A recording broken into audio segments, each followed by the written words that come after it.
Everyone, welcome back to my YouTube channel. कैसे हो आप लोग? आशा करते हैं आप सब बहुत अच्छे होंगे और हम भी बहुत अच्छे हैं। आज है 29 दिसंबर और आप सभी का स्वागत है हमारे नए वीडियो में। और आप लोगों की रीड की तैयारी भी बहुत अच्छी चल रही होगी, हमारी भी बहुत अच्छी चल रही है। जो 7 डेज चैलेंज है उसका आज 5वां दिन है। तो आज का मौसम दिखाते हैं आप लोगों को। अभी सुबह के 10 बजे हैं। तो देखिए यहाँ पर अंधेरा हो रहा है। आप लोगों के यहाँ पर कैसा मौसम हो रहा है? जयपुर में तो अंधेरा हो रहा है, बिल्कुल भी धूप नहीं निकल रही है। यहाँ पे अंधेरा हो रहा है बिल्कुल ही, ये देखो। और धुंध छा रही थी सुबह सुबह तो यहाँ पे, अभी तो फिर भी थोड़ा बहुत साफ़ हो गया है। और अब मैं करूँगी गेहूँ साफ़, तो चलिए करते हैं। यहाँ पे मैं सुबह सुबह गेहूँ साफ़ करने लग गई थी, क्योंकि मैंने गेहूँ साफ़ करके नहीं रखे थे। तो फिर गेहूँ पिसाने थे, आटा ख़त्म होने वाला था, 1-2 दिन का ही आटा रह गया था। तो फिर मैं यहाँ पे गेहूँ साफ़ करने लग गई। आज तो सर्दी भी बहुत थी, धूप नहीं निकली थी। तो फिर भी मैंने सोचा एक कल कर लेंगे, पर मैंने सोचा आज ही कर लेते, क्योंकि धूप भी नहीं निकल रही है और सर्दी भी आज कुछ ज़्यादा ही थी। तो काम करते करते गर्मी आ गई थी। फिर यहाँ पर मैं चलनी से छान के और परात में डाल के गेहूँ को साफ़ करती जा रही थी। इनमें कंकड़ तो नहीं थे, लेकिन ये जो गेहूँ के डोडियाँ होती है वो थी इसके अंदर, तो उनको साफ़ कर रही थी मैं। यहाँ पे ज़्यादातर वही निकली थी। और यहाँ पर पक्षी भी, कबूतर भी आ रहे थे गेहूँ खाने के लिए, तो मैं उनको उड़ा भी रही थी साथ साथ में ही, क्योंकि वो बार बार ही आ रहे थे। फिर साइड जो बचे हुए गेहूँ थे ना, जो वो मैंने कबूतरों को डाल दिए थे एक साइड में करके, जो छत पे ही डाल दिए थे। फिर उसके बाद यहाँ पे तिल भी रखे थे थोड़े से। तो दिन में आजकल सर्दी बहुत ज़्यादा हो गई है, ठंड, तो तिल के लड्डू बनाने थे, तो इसलिए मैंने तिल भी साफ़ कर लिए। 1 किलो समथिंग तिल थे, तो फिर इनमें से मेरे उनको दिन में लड्डू बनाने थे, तो इसलिए पूरे दिल ही साफ़ करके मैंने रख दिए थे यहाँ पे। फिर आज हल्की सी धूप निकली थी, ज़्यादा नहीं निकली थी, लेकिन हल्की सी निकली थी। लेकिन मज़ा आ गया था धूप में बैठ के। थोड़ी देर में धूप में बैठी थी, निकलने के बाद में फिर मैंने और मेरे पतिदेव ने, दोनों ने मिलके तिल के लड्डू बनाए थे। क्योंकि आज संडे है, तो संडे तो छुट्टी है उनकी, तो फिर हम दोनों ने मिलके तिल के लड्डू बनाए और टेस्ट करके देखे तो बहुत अच्छे बने थे ये तिल के लड्डू। फिर यहाँ पे मैं चिट्स लेके आ गई हूँ। 3 चिट्स और बची है मेरी। आज 5वां दिन है हमारे टास्क का, 7 डेज चैलेंज का।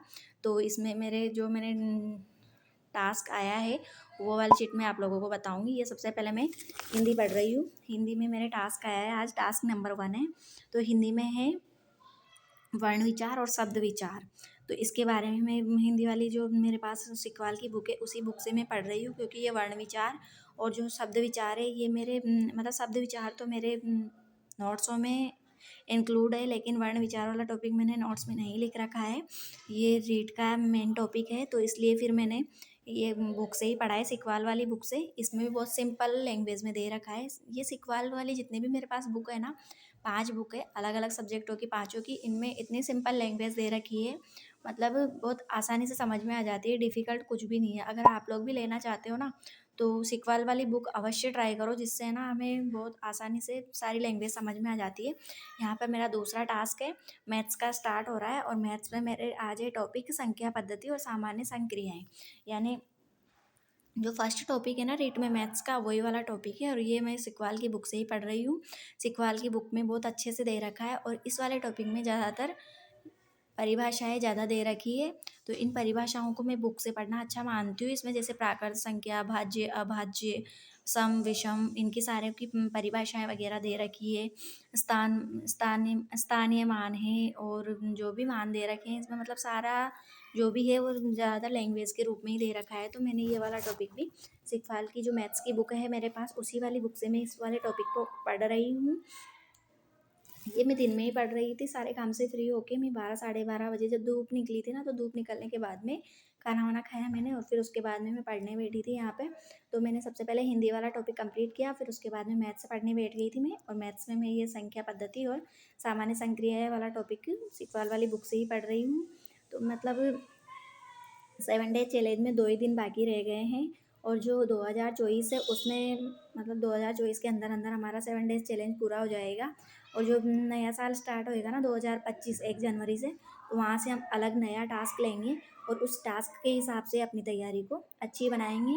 क्योंकि रिट के अंदर 1 महीना तो पूरा जनवरी का रहेगा, और 25 दिन आप फरवरी के मान लो, तो 1 महीना और 25 दिन रहेंगे हमारे पास रिट के। तो इसलिए फिर उसके अलग से टास्क बनाऊंगी मैं। 15-15 दिन के, या फिर आप लोग जैसे कमेंट करके बताओगे मुझे वैसे ही मैं अलग से तैयारी करना स्टार्ट करूँगी। आप लोग के हिसाब से ही मैं तैयारी करूँगी। आप लोग मुझे कमेंट करके बताना कि आप लोगों को कैसे वीडियो देखना पसंद है, कि मैं टास्क करूँ या फिर चैलेंजिंग करूँ, कुछ चैलेंज करूँ 15 दिन का, 10 दिन का, 7 दिन का, जो भी आप लोग बताओगे वैसे ही मैं करूँगी। तो ये 7 दिन का चैलेंज पूरा होने के बाद या फिर इसी वीडियो में आप लोग मुझे कमेंट करके बता देना, तो उसी हिसाब से मैं अपनी प्रिपरेशन कर लूँगी। नए साल की स्टार्टिंग कैसे करनी है मुझे, मतलब कैसे तैयारी करेंगे हम अपनी, और इस बार टेट में सिलेक्शन कैसे लेंगे, तो आप लोग मुझे कमेंट करके बता सकते हो। उससे मैं अपना शेड्यूल बना लूँगी और उसी के हिसाब से मैं अपनी तैयारी करूँगी। यहाँ पे मैं मैथ्स का ही टॉपिक पढ़ रही हूँ। मैथ्स का टॉपिक बहुत लंबा था ये, क्योंकि इसमें लैंग्वेज ज़्यादा थी, मतलब परिभाषाएँ वगैरह ज़्यादा थी, तो उनमें पढ़ने में बहुत ज़्यादा टाइम लग गया था मेरे को इस वाले टॉपिक को। इसमें क्वेश्चन कम थे, मतलब सवाल कम थे मैथ्स के, लेकिन परिभाषाएँ थी इसके अंदर। तो मैंने सारा टॉपिक पढ़ा, तो ये कम से कम 2 घंटे लगे थे मुझे इस वाले टॉपिक को पढ़ने में। इस वाले को टॉपिक को पढ़ते-पढ़ते मेरे को चाय की याद आ रही थी, क्योंकि मैं थक गई थी लास्ट में पढ़ते-पढ़ते। 3 साढ़े 3 बज गए थे मेरे को इस वाले टॉपिक को पढ़ के। फिर उसके बाद मैंने चाय पी, और चाय पीने के बाद में धूप भी गायब हो गई थी, तो मैं थोड़ी देर धूप में जा गई थी। फिर धूप गायब होगी तो मैं अंदर आके ओढ़ के बैठ गई थी पढ़ने, और यहाँ पे फिर मैं पर्यावरण अध्ययन का टॉपिक पढ़ रही थी। मेले, त्योहार और वेशभूषा वाला टॉपिक था जो आज का टास्क है मेरा, उसमें मेले, त्योहार और वेशभूषा वाला टॉपिक है, तो वही वाला टॉपिक मैं यहाँ पे पढ़ रही हूँ। तो ये भी मैं सिकवाल वाली बुक से ही पढ़ रही हूँ। मेरे को सिकवाल वाली बुक बहुत अच्छी लगती है, और है ना, पढ़ने में भी इतनी, मतलब इतनी आसान लैंग्वेज दे रखी है इसमें, ज़्यादा एक्स्ट्रा मटेरियल भी नहीं दे रखा है, मेन टॉपिक वाइज ही दे रखे हैं। अगर आप लोगों को भी किसी को लेनी है तो सिकवाल वाली बुक बहुत अच्छी आती है, और इसमें अच्छे से समझाया होता है, सरल लैंग्वेज में दे, ईजी लैंग्वेज होती है इसकी बिल्कुल ही, तो आप लोगों को अच्छे से समझ में आ जाएगी। तो यहाँ पे मैं मेले और त्योहार वाला टॉपिक और वेशभूषा वाला, ये दोनों टॉपिक इसी वाली बुक से पढ़ रही हूँ। नोट्स भी बना रखे हैं मैंने, लेकिन इस वाली बुक से मैंने पहले पढ़ा है ना, इसलिए मुझे इससे ही पढ़ना आसान लगा, तो मैं इसलिए इसमें पढ़ रही थी। ये मेले त्योहार वाला टॉपिक 2-3 पेज में दे रखा है इसमें, और वेशभूषा वाला भी 2-3 पेज में दे रखा है।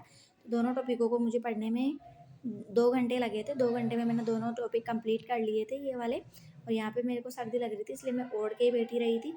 अंधेरा हो गया था जब तक मैं पढ़ रही थी, तब तक थोड़ा थोड़ा अंधेरा होने लग गया था। तो मैं जो शाम तक 6-7 बजे तक पढ़ती हूँ, मैं 6-7 बजे के बाद में फिर खाना वाना बनाती हूँ, फिर रात में वापस पढ़ने बैठ जाती हूँ। तो रात का मेरा जो टास्क होता है, वो टास्क कंप्लीट होने के बाद में मैं रात का वीडियो नहीं बनाती हूँ, क्योंकि रात में मैं पढ़ती तो हूँ, 11 बजे समथिंग सोती हूँ मैं।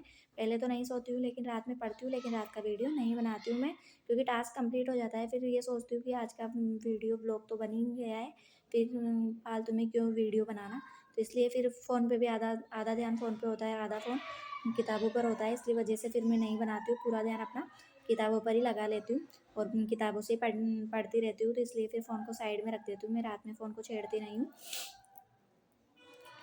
तो आप लोगों की तैयारी कैसी चल रही है रीट की? आप लोग कैसे तैयारी कर रहे हो? और जो भी क्वेश्चन आते हैं मेरे पास, मैं उनके सबके आंसर देती हूँ। अगर किसी भी कमेंट का आंसर नहीं दे पाऊँ तो उसके लिए सॉरी, मुझे माफ़ कर दीजिए।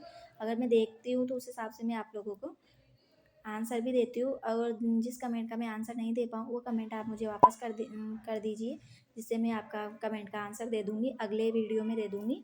इस वीडियो में आप कमेंट करोगे तो मैं अगले वीडियो में उसका आंसर दे दूँगी। मेरा 3rd टास्क कंप्लीट हो गया है यहाँ पर। फिर मैं 4th टास्क पढ़ रही हूँ यहाँ पे। 4th में मैं संस्कृत का पढ़ रही हूँ, वर्ण विचार और संख्या ज्ञान। तो ये वर्ण विचार और संख्या ज्ञान के बारे में मैं पढ़ रही हूँ। तो संस्कृत मैंने पहले भी पढ़ रखी है, इसलिए मेरे को जो मैंने नोट्स बना रखे हैं ना संस्कृत में, तो मैं ज़्यादातर नोट्सों का यूज़ लेती हूँ, क्योंकि मैंने नोट्स बहुत अच्छे से बना रखे हैं। श्याम सर के नोट्स बना रखे हैं, वो बहुत अच्छे से बना रखे हैं, इसलिए उनका रिवीजन करने में मुझे ज़्यादा टाइम नहीं लगता है। उन्होंने ये फर्स्ट टॉपिक पढ़ाया था, वर्ण विचार वाला जो टॉपिक है ना, वो फर्स्ट पढ़ाया था उन्होंने, और ये वाला टॉपिक मैंने मुझे बहुत अच्छे से याद है, मतलब ये वाला टॉपिक। इसमें माहेश्वरी सूत्र वगैरह दे रखे हैं संस्कृत में, तो ये सारे जो माहेश्वरी सूत्रों की संख्या 14 होती है, वो सारी मैंने इसमें लिख रखी है। तो वो वाला इस वाले टॉपिक को तो मुझे आधा घंटा भी नहीं लगा था इसका तो रिवीजन करने में, फटाफट मैंने इसका रिवीजन कर लिया था, क्योंकि 4 पेज में दे रखा, 4 पेज में ही मैंने कंप्लीट कर रखा था ये। वैसे तो बुक में तो 3-4 पेज बुक के हैं, लेकिन मैंने नोट्सों में 4 पेज में इसको मेन जो भी लिख रखे थे ना, वो 4 पेज में इसको कम्प्लीट कर रखा था इस वाले टॉपिक को। ये वाला टॉपिक मतलब मुझे बहुत आसान लगता है पढ़ने में, और इस वाले टॉपिक में ज़्यादा हार्ड नहीं है। स्टार्टिंग है संस्कृत की, इससे ही स्टार्टिंग होती है संस्कृत की। इसको पढ़ते पढ़ते मुझे आलस आने लग गए थे बैठे बैठे, क्योंकि मैं दोबारा चाय वाय पी के फिर बैठी थी ना, तो फिर पहले तो मैंने पर्यावरण अध्ययन वाला टॉपिक पढ़ा, फिर उसके बाद में यहाँ पर मैं संस्कृत वाला टॉपिक पढ़ रही हूँ। तो मैं मतलब अभी बैठे बैठे ही पूरा सिलेबस जो मेरा टास्क है वो सारे टास्क मैं कंप्लीट करूँगी, क्योंकि फिर रात में मैं वीडियो नहीं बनाऊँगी, तो इसलिए मैंने फिर दिन में ही करती हूँ मैं अधिकतर अपने टास्क कंप्लीट। सुबह से लेकर शाम तक में मैं अपने पूरे टास्क कंप्लीट कर लेती हूँ और उसी के हिसाब से मैं अपना पढ़ती रहती हूँ। अगर आपको मेरे वीडियो में कोई भी कमी लगती है तो आप लोग कमेंट करके ज़रूर बताएं मुझे, जिससे कि दीदी या फिर जो भी बोलो आप लोग मुझे कि आपके वीडियो में ये कमी है, आप ये करो या फिर ऐसे करो, ऐसे पढ़ाई करो। तो जैसे भी आप लोग बोलोगे वैसे मैं आप लोगों के क्वेश्चनों का आंसर दूंगी। तो इसलिए आप लोग मुझे कमेंट करके बताओ कि मुझे क्या करना चाहिए और क्या नहीं करना चाहिए। अब मेरा लास्ट टास्क है ना, तो वो साइकोलॉजी का ही बचा है, और साइकोलॉजी में मैं पढ़ने वाली हूँ आज बाल विकास वाला चैप्टर। तो ये लास्ट टास्क मेरा है, लास्ट टारगेट, 5वां टास्क है ये बाल विकास वाला, क्योंकि बाल विकास वाला चैप्टर वैसे ही बहुत बड़ा है। बाल विकास वाले चैप्टर को पढ़ने में मेरे को बुक से कम 5 दिन लगे थे, और नोट्सों से पढ़ने में 1 दिन में कंप्लीट कर लिया मैंने। 2 घंटे में कंप्लीट कर लिया था बाल विकास वाला चैप्टर, क्योंकि इससे नोट्स में मतलब खींच के मैंने 10 पेजों में कंप्लीट कर रखा है इसको। वैसे ये वाला चैप्टर बाल विकास और अधिगम, ये दोनों ही चैप्टर साइकोलॉजी में सबसे बड़े माने जाते हैं, और ये भी है सबसे बड़े चैप्टर, सबसे ज़्यादा ही बड़े चैप्टर है ये बाल विकास में। तो ऐसे कर रही हूँ मैं अपनी नीट की प्रिपरेशन 3rd ग्रेड की। अगर आप लोगों को मेरा वीडियो थोड़ा बहुत भी यूज़फुल लगे तो प्लीज़ मेरे चैनल को लाइक शेयर और सब्सक्राइब करें। मिलते हैं